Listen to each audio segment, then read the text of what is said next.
Hello everyone, how are you all? I am hoping that you all are safe and fine.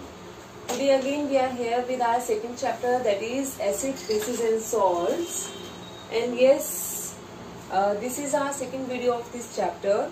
Yesterday we have discussed about acids and bases, how many kinds of acids and how many kinds of bases are there, and on which basis we can do the classification of acids and bases.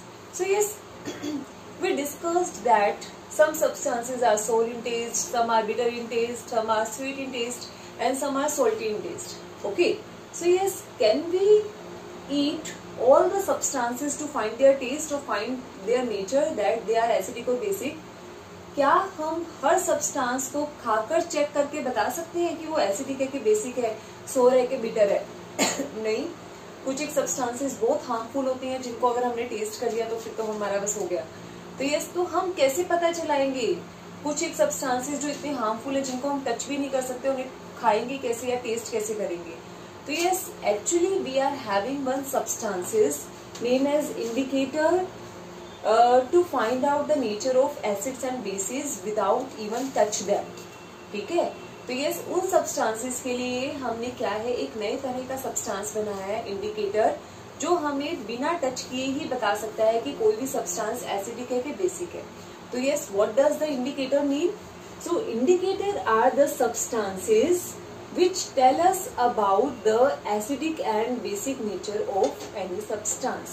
Okay, actually क्या करते हैं कि they will show the color change. वो acid के presence में अलग colour के change हो जाते हैं, बेस के प्रेजेंस में अलग कलर में चेंज हो जाते हैं. That's why they are known as acid base indicators. ये बहुत इंपॉर्टेंट टर्म है. तो यस, एसिड बेस इंडिकेटर क्यों कहा जाता है इन्हें? क्यों? क्योंकि ये एसिड की प्रेजेंस में अलग कलर देते हैं, बेस की प्रेजेंस में अलग कलर देते हैं. ठीक है, तो indicators can also called as acid base indicators. Now indicators can be classified as 4 types. They can be classified into 4 types. First one is natural indicator. As the name suggests, natural indicator means the indicator which we are getting from the nature are known as natural indicators. Natural indicators are of 4 types: litmus, turmeric, red cabbage and China rose. So yes, one by one we will discuss them in detail. So yes, first one we are having is litmus. Litmus indicator we are getting from lichens. कभी सुना lichens? बहुत बार याद है? Yes, lichens is basically found in division Thallophyta.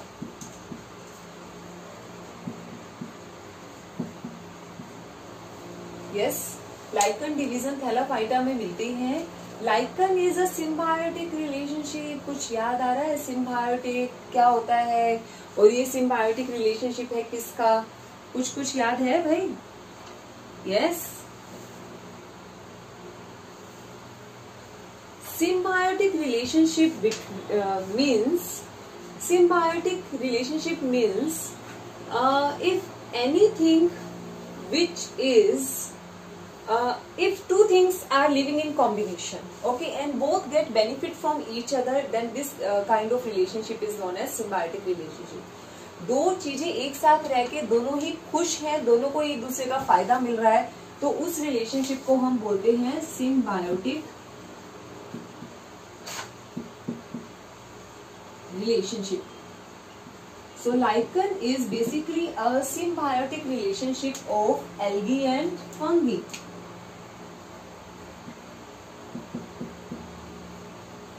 In which algae give the food and fungi give the protection and मतलब shelter.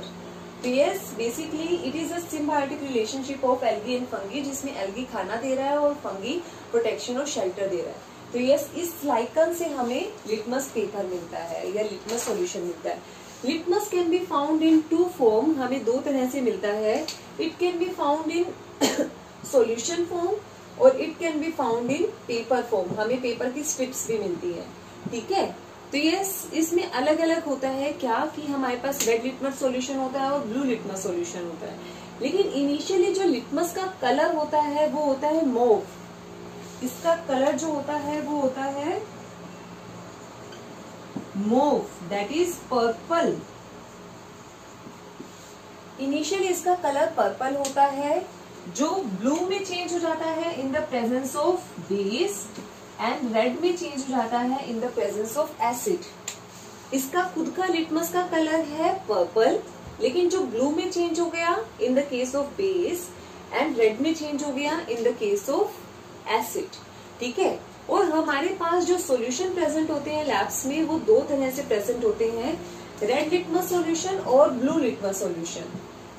तो ये red और blue कैसे बने? ये तो हमारे पास पर्पल कलर का था, तो ये रेड और ब्लू कैसे बना? एक्चुअली रेड लिटमस सॉल्यूशन हम बनाते हैं जो इनिशियली पर्पल कलर का लिटमस सॉल्यूशन है उसमें फ्यू ड्रॉप्स ऑफ एसिड डाल देते हैं, तो वो थोड़ा स्लाइटली एसिडिक हो गया तो वो बन गया रेड लिटमस सॉल्यूशन। जो बेसिक ब्लू लिटमस सॉल्यूशन होता है उसको कैसे तैयार करते हैं कि जो पर्पल कलर का लिटमस है उसके अंदर हम थोड़ा सा बेस डाल देते हैं, वो ब्लू कलर का हो गया, तो यस यहाँ से हमारे पास ब्लू लिटमस सॉल्यूशन बन जाता है।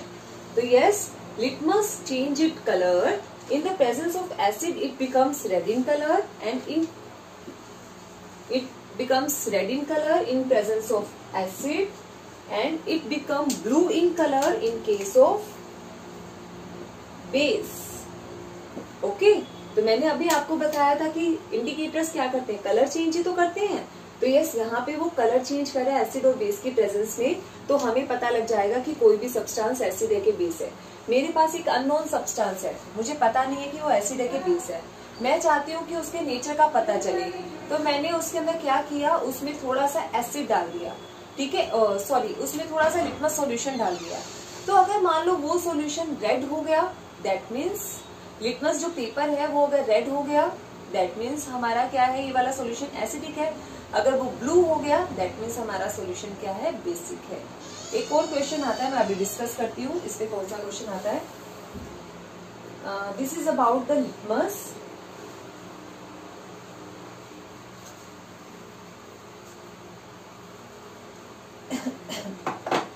यस, आपके पास क्वेश्चन क्या आता है इसके अंदर, you are having red litmus solution. आपके पास 3 सब्सटेंसेस हैं, एक में किसी में भी एसिड है, किसी में भी बेस है और किसी में भी न्यूट्रल सॉल्यूशन है, आपको नहीं पता, लेकिन तीनों हैं। किसी एक में एसिड है, किसी एक में बेस है, किसी एक में न्यूट्रल सॉल्यूशन है, and you have just given the red litmus solution. आपको सिर्फ और सिर्फ रेड लिटमस सॉल्यूशन दिया गया है और आपको बोला गया है कि फाइंड आउट करो कि कौन सा एसिड है, कौन सा बेस है, कौन सा न्यूट्रल सॉल्यूशन है। तो आप कैसे फाइंड आउट करोगे? इस तरह का क्वेश्चन पेपर में आता है। आप क्या करोगे, ये रेड लिटमस सॉल्यूशन तीनों में डाल दोगे। तीनों में डालोगे तो क्या होगा, जिसके अंदर न्यूट्रल सॉल्यूशन है उसमें नो चेंज, उसमें कुछ चेंज नहीं होगा, रेड लिटमस सॉल्यूशन रेड ही रहेगा। जिसमें एसिड है उसमें नो चेंज, एसिड के अंदर रेड का रेड ही रहेगा। लेकिन जिसमें बेस है उसमें रेड लिटमस सॉल्यूशन क्या हो जाएगा, ये ब्लू कलर का हो जाएगा। ठीक है, तो ब्लू लिटमस सॉल्यूशन बन गया मेरे पास। मैंने अभी आपको बनाने का तरीका बताया था, ब्लू लिटमस सॉल्यूशन बन गया आपके पास। तो यस, रेड लिटमस हमारे पास ब्लू में चेंज हो जाएगा इन प्रेजेंस ऑफ बेस। तो मेरे पास ब्लू लिटमस सॉल्यूशन भी है, रेड लिटमस सॉल्यूशन भी है। अब मैं क्या करूंगी, ये blue litmus solution next step में क्या करूंगी, 2 टेस्ट ट्यूब बच गई, एक तो मैंने डिटेक्ट कर ही दी। अब ये ब्लू लिटमस सॉल्यूशन मैं डालूंगी एसिड और बेस में। ठीक है, एसिड और न्यूट्रल सॉल्यूशन में, एक दोनों में से कोई भी न्यूट्रल है, एक दोनों में से कोई भी एसिड है। तो ये जो न्यूट्रल होगा उसमें अभी भी नो इफेक्ट, डालने के बाद कोई भी कलर चेंज नहीं हुआ क्योंकि वो न्यूट्रल है। लेकिन जब एसिडिक में मैं इसको डालूंगी तो it turns into red colour, that means it is acid, और जो थर्ड बच गया वो न्यूट्रल सॉल्यूशन है। इस तरह से आप फाइंड आउट कर सकते हो कि कोई भी सॉल्यूशन एसिडिक, बेसिक या न्यूट्रल है। यहाँ पे रेड लिटमस सॉल्यूशन दिया था, इसकी जगह आपको ब्लू लिटमस सॉल्यूशन भी दिया जा सकता है। पहले आपने तीनों में डाला, तीनों में डालने से जहाँ पे ब्लू कलर चेंज हो गया दैट मीन्स वो बेस है, एक पता लग गया मुझे, और मेरे पास ब्लू लिटमस सॉल्यूशन भी तैयार हो गया। अब मैंने वो बाकी दोनों बचे हुए में डाला, तो जिसमें वो रेड हो गया दैट मीन्स वो एसिड है, जिसमें दोनों में ही नो इफेक्ट आया वो मतलब न्यूट्रल सॉल्यूशन है। इस तरह से we can find out the nature of the solution in case of acid, bases and salt. Acid bases and neutral solution. तो इस तरह से हम यूज करते हैं। लिटमस स्ट्रिप जो है वो आपने बहुत बार लैब्स में देखी है, जब कभी भी लॉकडाउन खत्म होगा तो मैं आपको दोबारा दिखा दूंगी। तो यस, इस तरह से हम अलग अलग सॉल्यूशंस को घर पे भी चेक कर सकते हैं, लेबोरेटरी में भी चेक कर सकते हैं कि उनका नेचर कैसा है। So this is about the litmus. Now we are having turmeric. Turmeric क्या होता है? टर्मरिक इज हल्दी। हल्दी जो हम बात करते हैं घरों में, यस वो है turmeric. Turmeric is yellow in colour, वो येलो ब्राइट येलो कलर की होती है and it is used to find out the whether a substance is acidic और basic. It turns into red color in presence of base. It shows no change in color in presence of acid. Actually जो इनके colour change है मैं अभी आपको एक chart की form में दिखाऊंगी, इसलिए मैं कलर चेंज इनके बारे में अभी नहीं बता रही हूँ। तो अभी मैं सिर्फ इनका जो बेसिक इंट्रोडक्शन है वो देती हूँ, उसके बाद मैं चार्ट की फॉर्म में आपको बताती हूँ कि एसिड में वो कैसे चेंज होंगे, बेस में वो कैसे होंगे, क्योंकि इस तरह से व्यू नहीं होगा तो आपको माइंड में सेट नहीं होगा। मैं एक बार जस्ट बता रही हूँ, सुन लो, लेकिन उसके बाद में आपको दिखाऊंगी चार्ट की फॉर्म में।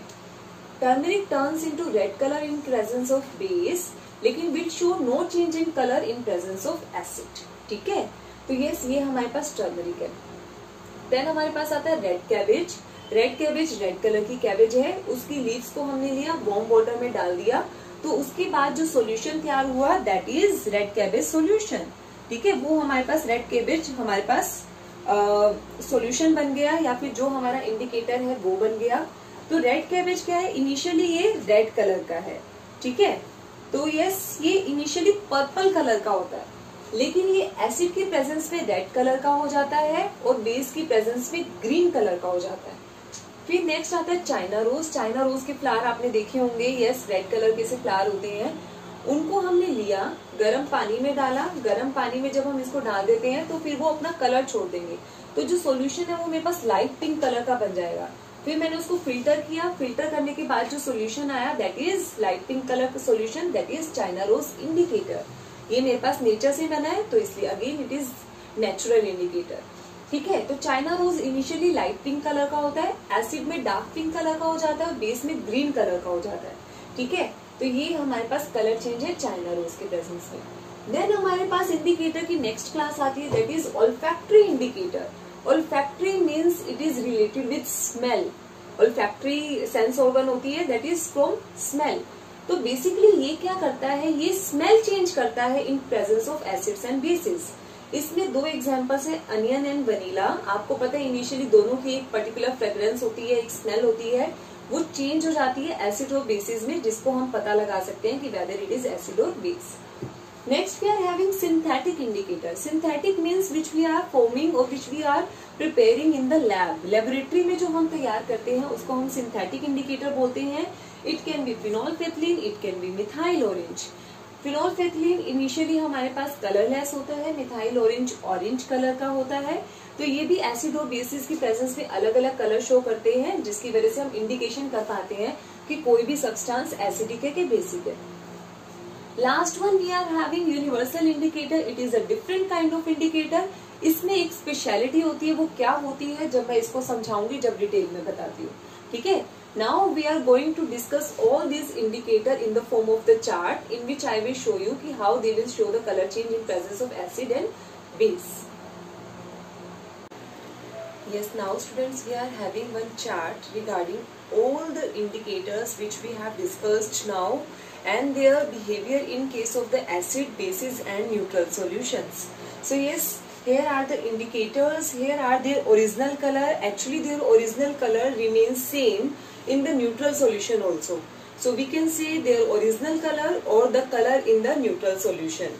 Now we are having the color in the acidic solution or in the basic solution. First one we are having litmus. Litmus is purple या mauve in color initially when we are getting it from the lichens, but turns into red color. Yes, those who are showing red color, I have written with the red pen, blue with the blue pen, and green with the green pen. Yes, I know that the green is not visible. Then I will give you one photo also regarding the same. I will send the photo in the group. Okay. So yes, it turns into red in color in case of the acids, and in case of the bases it turns blue in color. Next is red litmus. I told you litmus, red litmus and blue litmus are three different things. So yes, red litmus is formed by adding few drops of the acid in the litmus. So now it becomes red litmus. Red litmus initially is red in color. It will show no change in color in case of the acids, but it turns blue in case of the bases. Now next is blue litmus. It formed by added few drops of base in the litmus. It is blue in color initially. It shows, it turns red in color in case of acids, but show no change in case of the base. Now we are having turmeric powder, we can say, or turmeric paste, we can say. So yes, turmeric, which is bright yellow in color initially, it will show no change in acid, it will show no change in color. No change means it remains as it is. No change means it remains as it is red, it remains as it is yellow.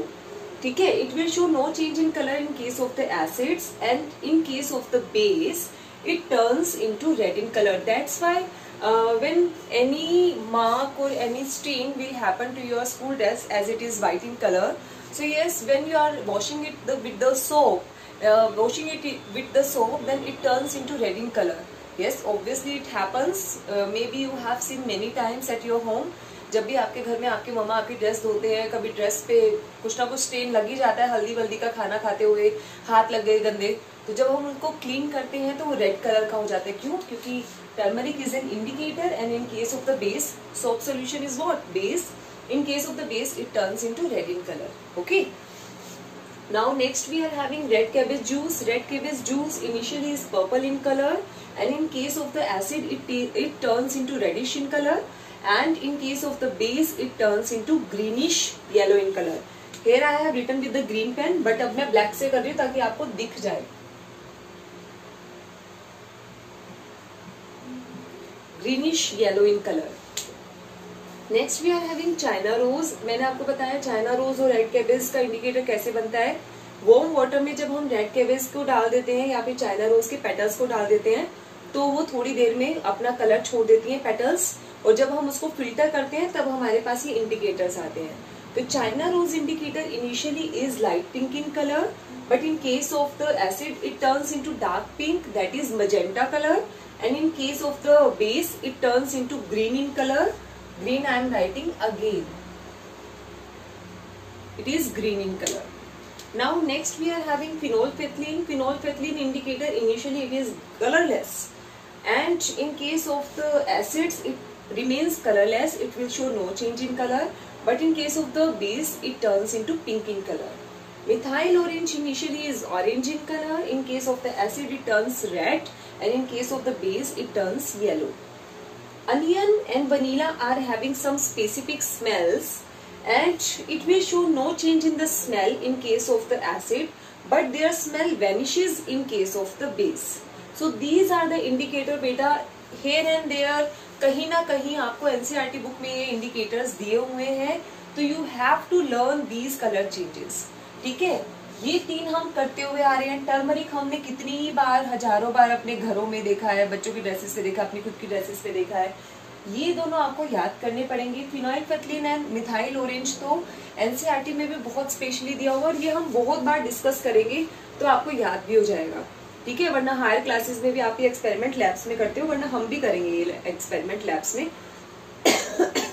तो basically ये आपको याद हो जाएगा. इधर आपको सिर्फ smell vanishes करना है बेस के केस में.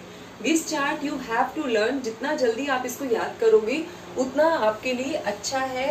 आपको हेल्प मिलेगी क्वेश्चंस को सॉल्व करने के लिए.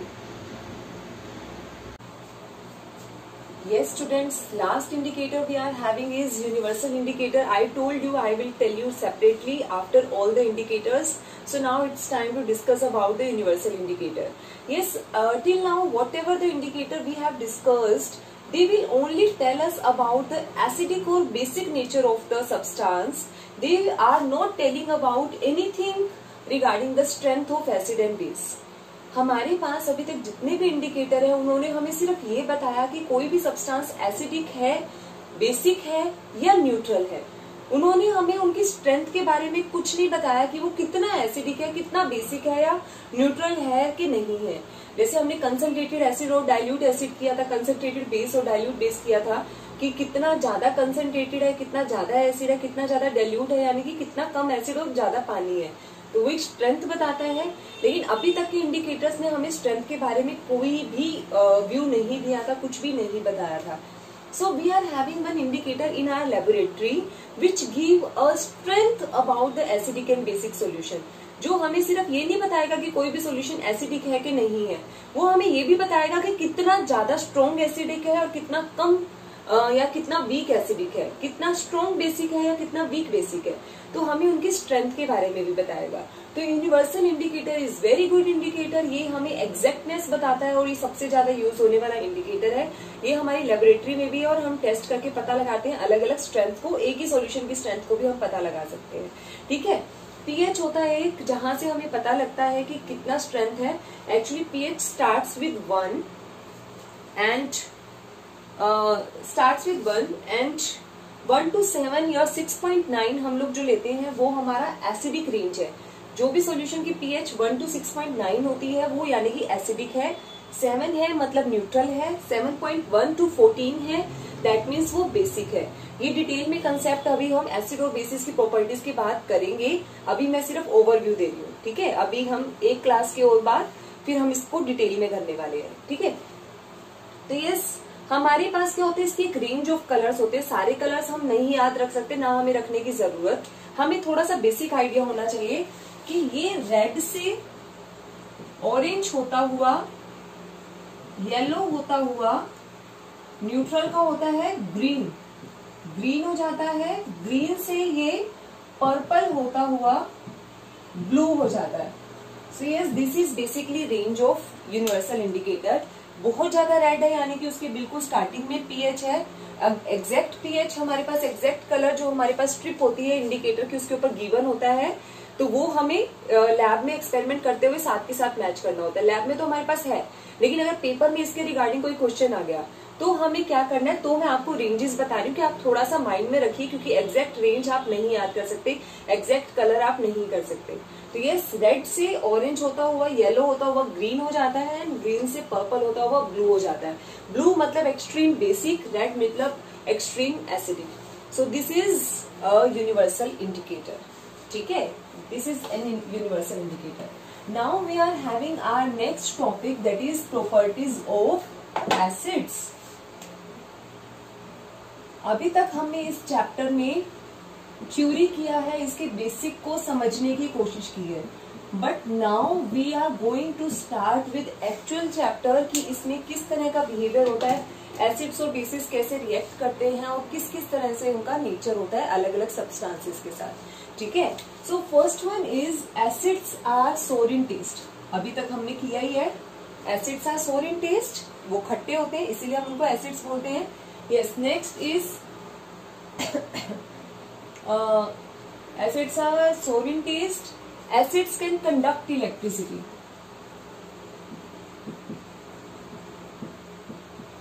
ये पॉइंट, इलेक्ट्रिसिटी, ये पॉइंट इंपॉर्टेंट है। यस, कोई भी चीज इलेक्ट्रिसिटी कंडक्ट करती है means it is having electrolytes. Electrolytes are the ions. Ions क्या है अभी हम अपकमिंग इस चैप्टर में करेंगे, इसी के अंदर कि एसिड में आयंस कैसे बनते हैं। तो यस, इलेक्ट्रोलाइट्स होते हैं जो आयंस में ब्रेक डाउन हो जाते हैं in the presence of solution और water, which are actually conducting the electricity in case of solution. Basically acids can conduct electricity because of the presence of this electrolytes. These electrolytes dissociated into ions in presence of water or solution which actually conduct electricity. Now third one is they give different color with different indicators. ये हमने अभी अभी किया पूरा detail में, कौन सा acid किस इंडिकेटर की प्रेजेंस में किस तरह का बिहेवियर करता है, ये सारा कुछ डिटेल में हमने अभी अभी किया है। ठीक है, तो ये नेक्स्ट फोर्थ प्रॉपर्टी, ये बहुत इंपॉर्टेंट है, इसको हम डिटेल में लेके चलते हैं। our fourth property is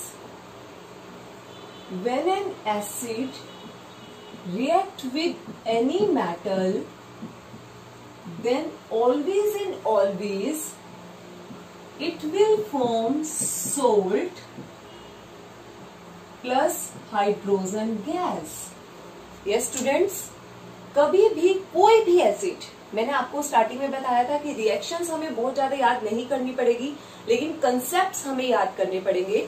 so this is first concept जो हमें इस चैप्टर में समझना है. कोई भी एसिड किसी भी मेटल के साथ रिएक्ट करके हमेशा सोल्ट बनाएगा उस मेटल का, और साथ में हाइड्रोजन गैस प्रोड्यूस करेगा ही करेगा. और सबसे ज्यादा आने वाला एग्जाम्पल हमारे पास होता है जिंक का. जिंक कभी भी किसी भी एसिड के साथ रिएक्ट करता है. यस, यहाँ पे कोई भी एसिड हो सकता है, hydrochloric acid I have taken. तो यस, इसका ये पॉजिटिव पार्ट बन जाता है और इसका जो नेगेटिव पार्ट है वो इसके साथ अटैच हो जाता है. यहाँ पे हाइड्रोजन गैस निकलनी है. मैं आपको रिएक्शन बनाने का तरीका बता रही हूँ, क्योंकि कोई भी रिएक्शन किसी भी एसिड और किसी भी मेटल के साथ आ सकती है. ठीक है, तो हाइड्रोजन गैस तो निकलेगी ही निकलेगी. यहाँ से कोई भी एसिड है उसका हाइड्रोजन निकल गया. हाइड्रोजन निकलने के बाद बचा क्या? नेगेटिव पार्ट बचा. ये नेगेटिव पार्ट आप इसके साथ लगा दो. अब लगाने का तरीका क्या है? अभी तक हम जिंक की बहुत सारी रिएक्शन कर चुके हैं, आपको पता लग चुका है इसकी वैलेंसी 2 है. यस, अभी तक आपको ये पता लगी गई होगी बात. जिंक की वैलेंसी 2 है. क्लोराइड आयन हमने निकाला ही है. लास्ट ईयर के वैलेंसी वाले कंसेप्ट से भी क्लोराइड की वैलेंसी निकाल सकते हो, या फिर अभी तक आपको याद हो जानी चाहिए तो क्लोराइड की -1 है. अगर नहीं भी याद हुई है तो अभी हम बार बार यूज करेंगे, आपको कुछ एक कॉमन आयन्स की याद हो जाएगी. ठीक है, तो जिंक की +2 है, क्लोरीन की -1 है. इसको जब हम क्रॉस मल्टीप्लाई करते हैं तो यस, जिंक 1 आया और क्लोरीन 2 आया. ये यहाँ पे उसके पैरों के नीचे चला गया. 1 लिखने की जरूरत नहीं है. तो formula of the salt becomes ZnCl2. तो यहाँ पर बना ZnCl2. तो yes, when an acid reacts with any of the metal, then it will form salts along with the production of hydrogen gas. ये हाइड्रोजन गैस बहुत बहुत important है. ये किसी ना किसी फॉर्म में आपने फर्स्ट चैप्टर में भी किया था, अभी भी कर रहे हो. तो यस, ये हम फोर्थ चैप्टर में भी एक रिएक्शन में करेंगे, हाइड्रोजन गैस निकलने वाला. तो बेसिकली ये हाइड्रोजन गैस किसी ना किसी तरह पेपर में आ ही जाती है, चाहे वो 1 नंबर में आए चाहे वो 2 नंबर में आए. ठीक है, वो कैसे आ सकती है हम क्वेश्चन डिस्कस कर रहे हैं. जितने ज्यादा से ज्यादा क्वेश्चन की प्रैक्टिस करोगे, यस बेटा, सिर्फ मेरा लेक्चर सुनने में आपको नहीं पता लगेगा, आपको प्रैक्टिस करनी होगी बार बार. जितने ज्यादा से ज्यादा क्वेश्चन करवा सको, बहुत सारे क्वेश्चन की प्रैक्टिस मैं करवा रही हूँ, आप वो करते जाइए. उसके साथ में आपको और बहुत सारे क्वेश्चन की प्रैक्टिस करनी है, ताकि आपका ये कंसेप्ट क्लियर हो सके. जितने ज्यादा क्वेश्चन करोगे उतने ज्यादा आपको पता लगेगा कि ये रिएक्शन कैसे कैसे आई है. ठीक है, हम तो करते ही जाएंगे, लेकिन आप अपने बेसिस पे भी करिए. तो ये इस तरह से हमारे पास हाइड्रोजन गैस निकलती है. अब यहाँ तो मैंने रिएक्शन लिखा है तो मुझे पता लग गया हाइड्रोजन गैस निकलती है, लेकिन ऐसे कैसे पता लगेगा? Yes, what is the test for hydrogen gas? I know most of you are trying to tell me. आप लोगों में से बहुत लोगों को पता है कि हाइड्रोजन गैस के लिए टेस्ट कौन सा है. हमने 3 ही टेस्ट किए थे स्टार्टिंग में. मैंने आपको 3 ही गैसेस के टेस्ट बताए थे, hydrogen, oxygen and carbon dioxide. तो यस, हाइड्रोजन के केस में क्या होता है? If we bring the burning matchstick near the gas which is evolving in the test tube, then it will give which sound? It will give pop sound. Very good. Yes, अगर pop sound आ जाती है burning matchstick में, वो एकदम से बंद हो जाएगी पॉप करते हुए. आप नेट पे वीडियोस वगैरह भी देख सकते हैं, मैंने भी आपको दिखाई है. तो यस, पॉप साउंड अगर आपके पास आ जाती है, दैट मीन्स जो गैस निकल रही है वो हाइड्रोजन गैस है. इसका टेस्ट भी बहुत इंपॉर्टेंट है. ओके, अब इसी तरह की हम कुछ एक रिएक्शन बनाने की कोशिश करते हैं. कोई हमें ये तो पता नहीं ना कि जिंक का ही हाइड्रोक्लोरिक एसिड के साथ ही रिएक्शन आएगा. हमने किया सिर्फ कंसेप्ट कि एसिड मेटल के साथ रिएक्ट करेगा. अब कोई भी एसिड कोई भी मेटल हो सकता है, हम लोग डिस्कस करते हैं बहुत सारे एग्जांपल्स. मान लो मैग्नीशियम रिएक्ट करता है सल्फ्यूरिक एसिड के साथ, तो क्या बनेगा? हमने हाइड्रोजन गैस पहले ही निकाल दी, उसके साथ में ये वाला आयन और ये वाला आयन. मैग्नीशियम की वैलेंसी है +2, ये आपने याद किया ही होगा. निकालने का तरीका भी मैंने आपको बताया होगा. 12 नंबर से हम कैसे निकालते थे लास्ट ईयर, तभी इतनी मेहनत की गई थी ताकि इस साल आपको कोई भी प्रॉब्लम ना आए. हमने फर्स्ट चैप्टर में भी किया, सेकंड में भी किया, थर्ड में भी करेंगे इसी कंसेप्ट को, फोर्थ में भी करेंगे. अगर आपने ये कंसेप्ट कर लिया है तो आपकी 10th में रिएक्शन बनाना चुटकियों का काम हो जाएगा, और आप में से बहुत सारे बच्चे जानते हैं. तो यस, हमने मैग्नीशियम लिखा, सल्फेट आपको पता है ये सल्फेट आयन हमने याद किया था, it is having -2 charge. Cross multiply करेंगे, 2 से 2 कट जाएगा, यस यहाँ पर भी 2 आएगा, यहाँ पर भी 2 आएगा जो कट जाएगा, and ultimately it's formula becomes MgSO4। तो यहाँ पे सोल्ट बनेगा MgSO4। तो yes, when magnesium reacts with sulfuric acid, it will form magnesium sulfate and hydrogen gas। Next reaction और कोई केमिकल ले लेते हैं। हमारे पास मान लो जिंक ही है, जिंक को मैंने सल्फ्यूरिक एसिड के साथ रिएक्ट करवाया, then what will the product, it will give ZnSO4। दोनों की +2 -2 वैलेंसीज है, और Zn sulphate, zinc sulphate along with the production of hydrogen gas बन गया। आप कोई भी ले सकते हो, आपने सोडियम लिया और नाइट्रिक एसिड ले लिया, यस ये मेटल है, ये एक एसिड है, दोनों को रिएक्ट करवाया, देन आपके पास बना sodium nitrate along with the production of hydrogen gas. ठीक है, इसकी -1 वैलेंसी है, इसकी +1 है, तो NaNO3 बनेगा, N हाइड्रोजन गैस। तो इस तरह से ये कंसेप्ट बस हमें पता होना चाहिए। हमेशा और हमेशा आपको पेपर में घुमाकर दिया जाता है क्वेश्चन, कैसे अभी हम 2-3 चैप्टर कर लें, उसमें सब में मिक्स करके क्वेश्चंस आते हैं। मैं आपको बताऊंगी कैसे। जब भी कभी भी एसिड रिएक्ट करता है मेटल के साथ, तो वो हमेशा सोल्ट और हाइड्रोजन गैस बनाएगा, और इस गैस का डिटेक्शन पूछा जाता है। ठीक है, कोई भी रिएक्शन आ सकती है, इसके अलावा भी कोई और आ सकती है, आप अपने आप से बना सकते हो। ठीक है, now we come across with one question. हमारे पास एक क्वेश्चन आता है, क्या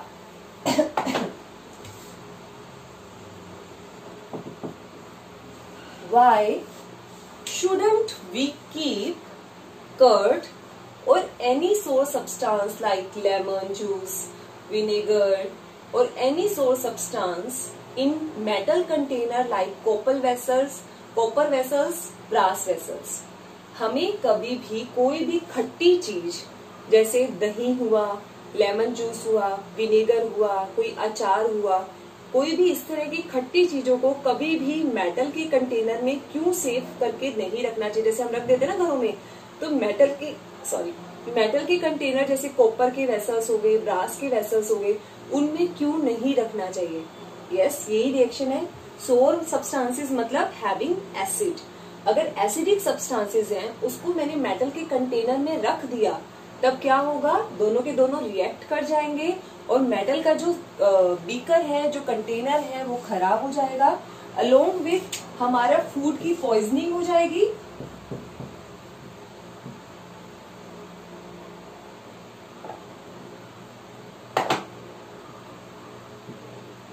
और हमारा जो है हेल्थ खराब हो जाएगी। सो यस, बेसिकली इसलिए हमें कभी भी कोई भी खट्टी सब्सटेंसेस, क्योंकि उनमें एसिड होता है, उनको मेटल में सेव नहीं करना चाहिए। ये दूसरा क्वेश्चन है जो इस पे बनता है। ठीक है, इस पर्टिकुलर रिएक्शन पे तो क्वेश्चन आते ही हैं, वो हम डिस्कस करेंगे। उसके अलावा जो थ्योरी वाला क्वेश्चन है वो एक और बनता है। ठीक है, so this is our case in which acid react with metal to form salts and hydrogen gas. So yes students, 4 properties of acids we have discussed. Rest of the properties we will discuss in our upcoming videos, and this is all about for this video. Thank you.